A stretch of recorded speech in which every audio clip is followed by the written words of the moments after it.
Hey guys, I'm Miguelito. I started this 302 Sobriety on Instagram, and now it's started to put it on YouTube. I'm an addict, I'm an alcoholic, and I've been sober for 15 months. It hasn't been easy some days, and some days it's been easy. It's been great, fantastic. I just wanted to do something to help others because I remember my first day, like if it was yesterday. I had years of experience and recovery and sobriety, and I wasn't working my program. I was just going through the motions and not doing what I needed to do for myself. I went to my meetings. I read the big book. I had my positive friends. Then, for some reason, I shouldn't say for some reason. At that time, it was for a reason that I didn't realize. Got married, life happened. And I thought I got well. Just like a lot of people who we think we get well. And I thought I was well. I left one state to go to another state. I left all my sobriety friends, the big book. I said I didn't need it. I've been sober for what?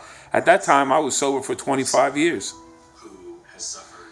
But in actuality, I didn't learn anything. I knew what to say, but it didn't register. It wasn't registering. I was just going through the motions. And to bring you up to date, I had a divorce with my ex-wife of 25 years. It wasn't until I had a DUI that it really hit home. I replaced my relationship with something that I felt comfortable with, which was the bottle. When I was in love with my ex-wife, I now became in love with the bottle. Drinking took everything away from me.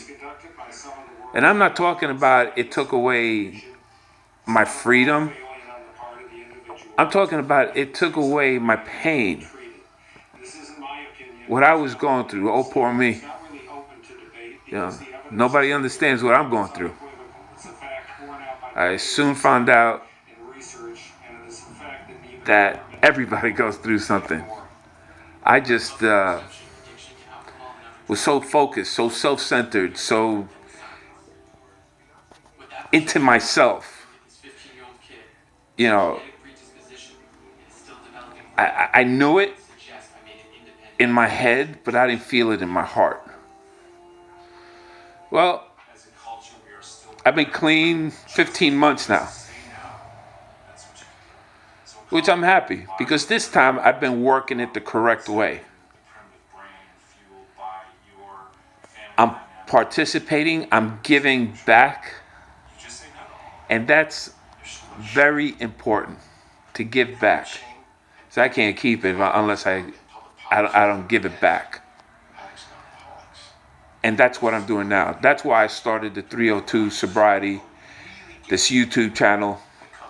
Hopefully it'll work. I'll tell you what works for me. Talking to someone.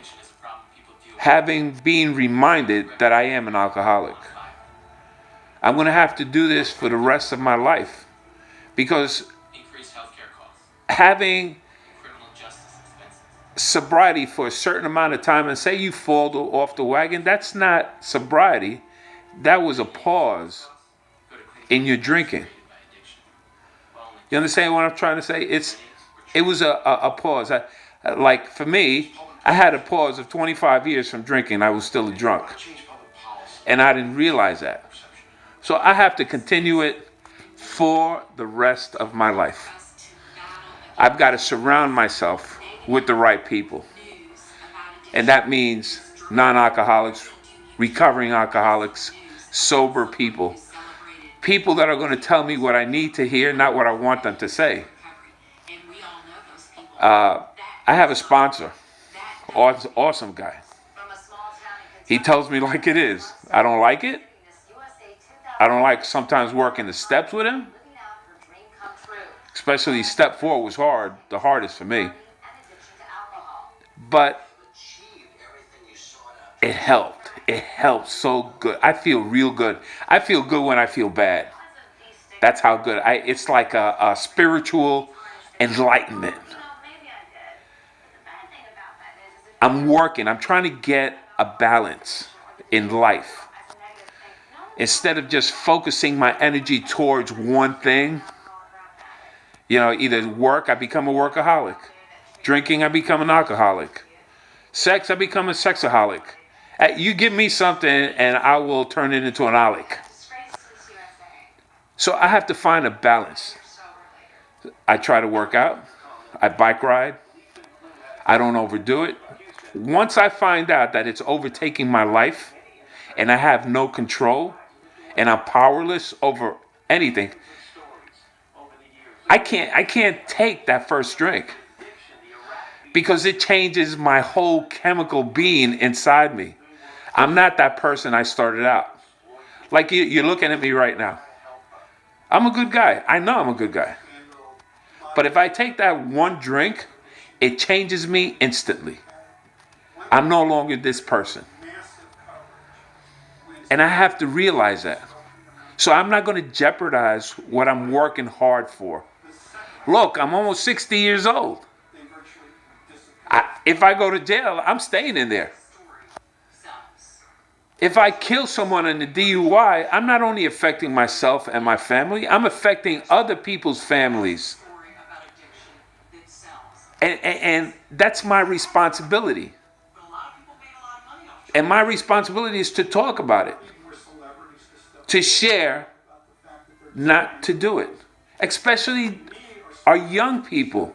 Now there's an epidemic with heroin, with pills, perks.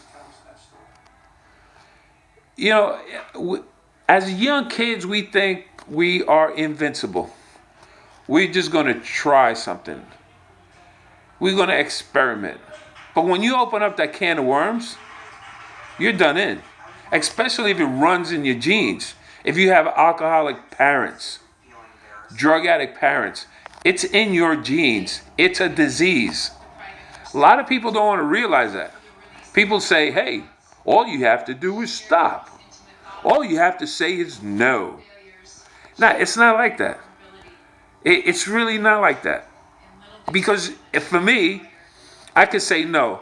But I could say no a number of times. And if I don't keep myself up to date and charged up with what I need to do and hear it every day, I will fall back. I'm always that close to becoming what I was before. All I want to say for now, this is my first video, so you can get to know me. This is what works for me. My meetings. I have books that I read. I have, like this book right here. You're reading it backwards right now, but it's called Stories for the Heart. It's over 100 stories to encourage your soul. And it's compiled by an Alice Gray. It's a good book.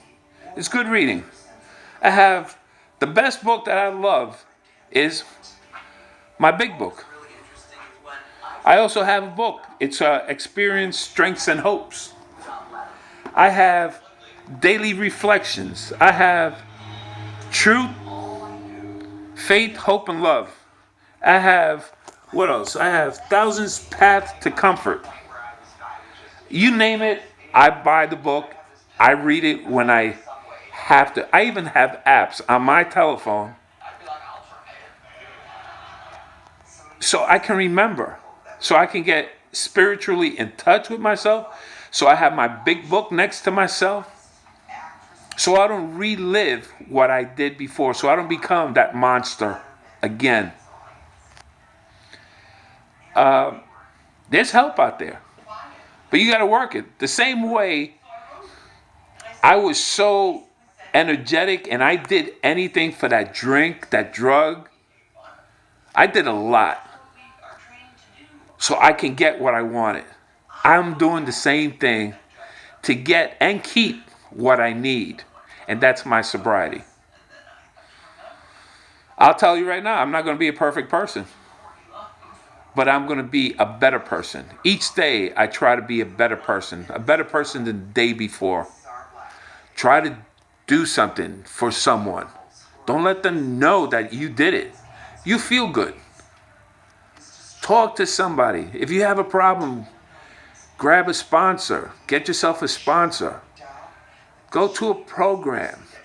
But you have to work it just as much as you work to getting your drugs and your alcohol. You have to put some time and effort into it. It's simple. It's so simple, it's almost unbelievable. And we have to remind ourselves all the time.